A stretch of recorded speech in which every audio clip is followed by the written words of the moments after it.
Estoy seguro que sabes muy, pero muy poco, sobre cómo fue en realidad la niñez de Cristo. ¿Qué hacía? ¿Cómo lo trataban sus hermanos? ¿Qué pasó en el templo cuando se perdió? ¿Cómo ayudaba a las personas y a los animales? ¿Dónde estudió?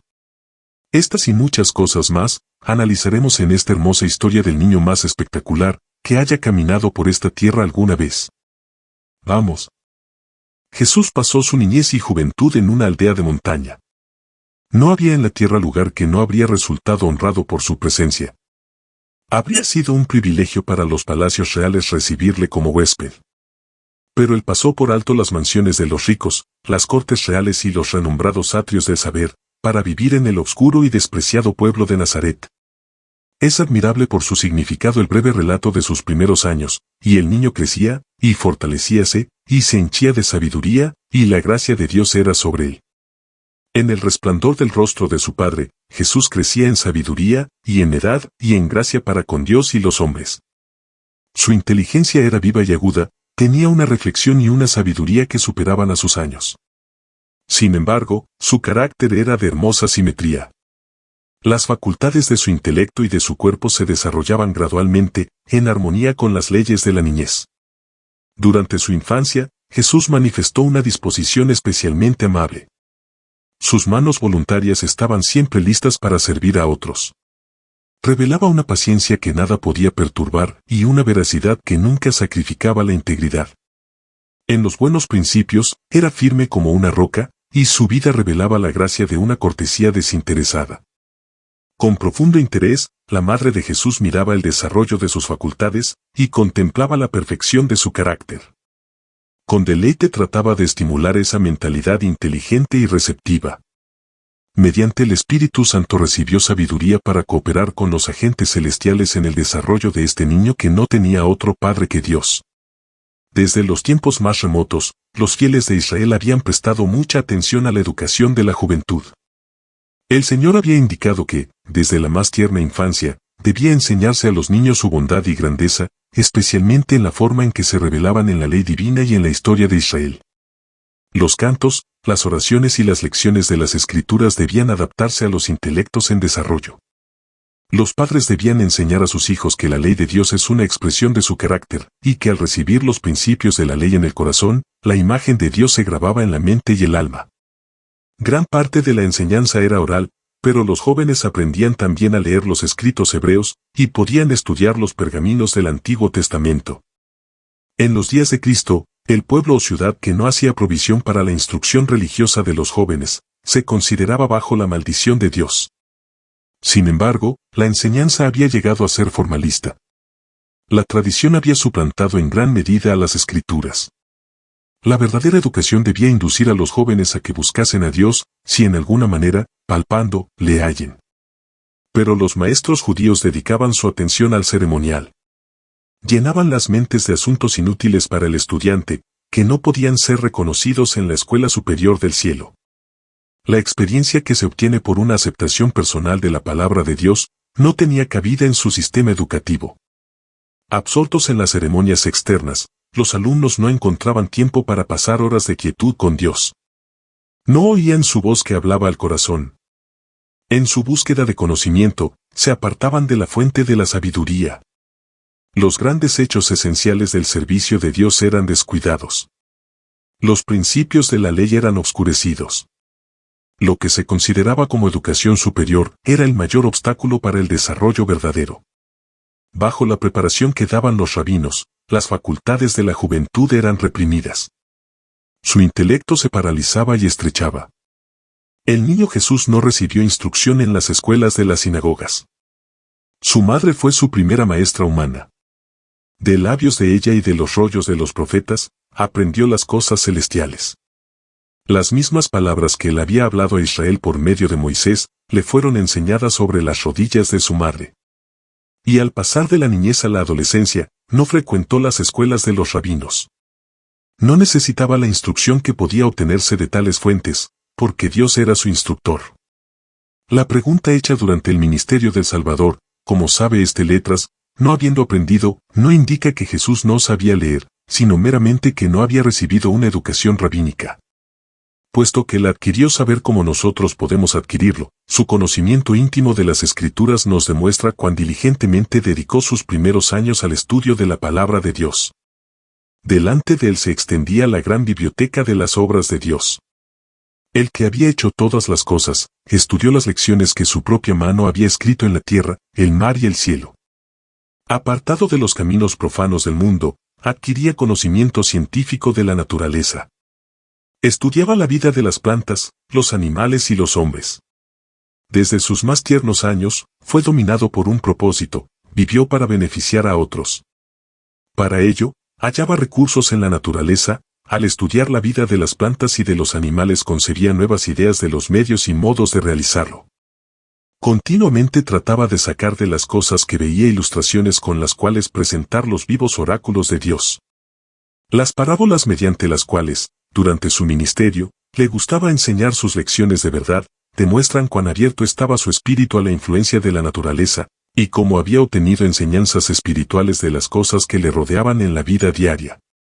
Así se revelaba a Jesús el significado de la palabra y las obras de Dios, mientras trataba de comprender la razón de las cosas que veía. Le acompañaban los seres celestiales, y se gozaba cultivando santos pensamientos y comuniones. Desde el primer destello de la inteligencia, estuvo constantemente creciendo en gracia espiritual y conocimiento de la verdad. Todo niño puede aprender como Jesús. Mientras tratemos de familiarizarnos con nuestro Padre Celestial mediante su palabra, los ángeles se nos acercarán, nuestro intelecto se fortalecerá, nuestro carácter se elevará y refinará. Llegaremos a ser más semejantes a nuestro Salvador. Y mientras contemplemos la hermosura y grandiosidad de la naturaleza, nuestros afectos se elevarán a Dios. Mientras el espíritu se prosterna asombrado, el alma se vigoriza poniéndose en contacto con el Ser Infinito mediante sus obras. La comunión con Dios por medio de la oración desarrolla las facultades mentales y morales, y las espirituales se fortalecen mientras cultivamos pensamientos relativos a las cosas espirituales. La vida de Jesús estuvo en armonía con Dios. Mientras era niño, pensaba y hablaba como niño, pero ningún vestigio de pecado mancilló la imagen de Dios en él. Sin embargo, no estuvo exento de tentación. Los habitantes de Nazaret eran proverbiales por su maldad. La pregunta que hizo Natanael, ¿de Nazaret puede haber algo de bueno?, demuestra la poca estima en que se los tenía generalmente. Jesús fue colocado donde su carácter iba a ser probado. Le era necesario estar constantemente en guardia a fin de conservar su pureza. Estuvo sujeto a todos los conflictos que nosotros tenemos que arrostrar, a fin de sernos un ejemplo en la niñez, la adolescencia y la edad adulta. Satanás fue incansable en sus esfuerzos por vencer al niño de Nazaret. Desde sus primeros años Jesús fue guardado por los ángeles celestiales, sin embargo, su vida fue una larga lucha contra las potestades de las tinieblas. El que hubiese en la tierra una vida libre de la contaminación del mal era algo que ofendía y dejaba perplejo al príncipe de las tinieblas. No dejó sin probar medio alguno de entrampar a Jesús. Ningún hijo de la humanidad tendrá que llevar una vida santa en medio de tan fiero conflicto con la tentación como nuestro Salvador. Los padres de Jesús eran pobres y dependían de su trabajo diario para su sostén. Él conoció la pobreza, la abnegación y las privaciones. Esto fue para él una salvaguardia. En su vida laboriosa, no había momentos ociosos que invitasen a la tentación. No había horas vacías que preparasen el camino para las compañías corruptas. En cuanto le era posible, cerraba la puerta al tentador. Ni la ganancia ni el placer, ni los aplausos ni la censura, podían inducirle a consentir en un acto pecaminoso. Era sabio para discernir el mal y fuerte para resistirlo. Cristo fue el único ser que vivió sin pecar en esta tierra. Sin embargo, durante casi 30 años moró entre los perversos habitantes de Nazaret. Este hecho es una reprensión para los que creen que dependen del lugar, la fortuna o la prosperidad para vivir una vida sin mácula. La tentación, la pobreza, la adversidad son la disciplina que se necesita para desarrollar pureza y firmeza. Jesús vivió en un hogar de artesanos, y con fidelidad y alegría desempeñó su parte en llevar las cargas de la familia. Había sido el generalísimo del cielo, y los ángeles se habían deleitado cumpliendo su palabra. Ahora era un siervo voluntario, un hijo amante y obediente.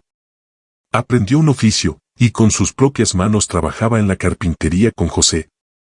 Vestido como un obrero común, recorría las calles de la pequeña ciudad, yendo a su humilde trabajo y volviendo de él.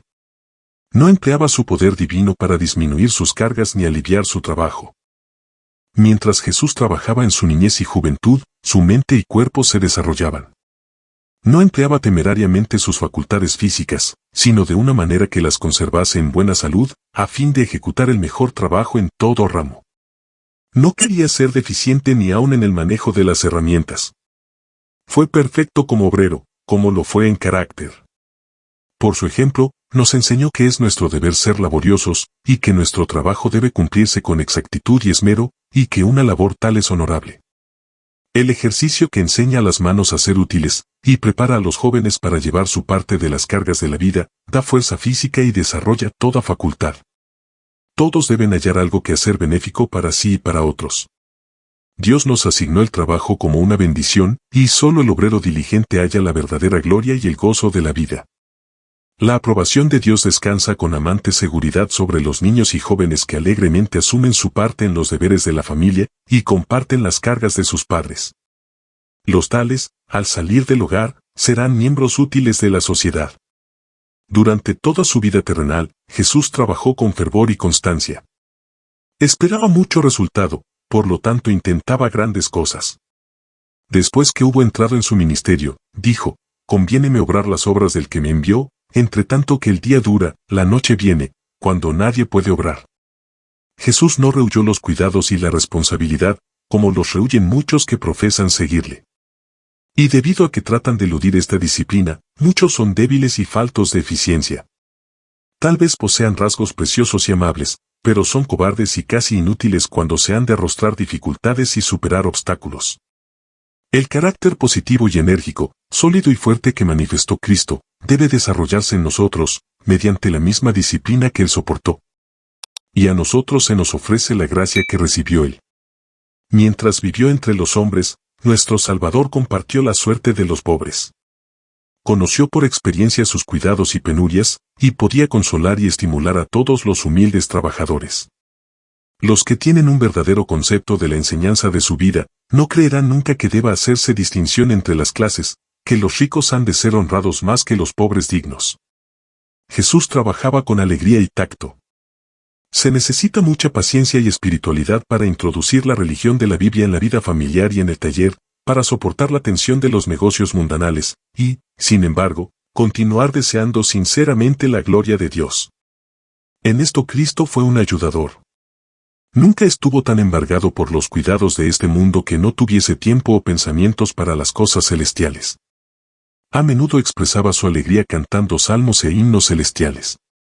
A menudo los moradores de Nazaret oían su voz que se elevaba en alabanza y agradecimiento a Dios.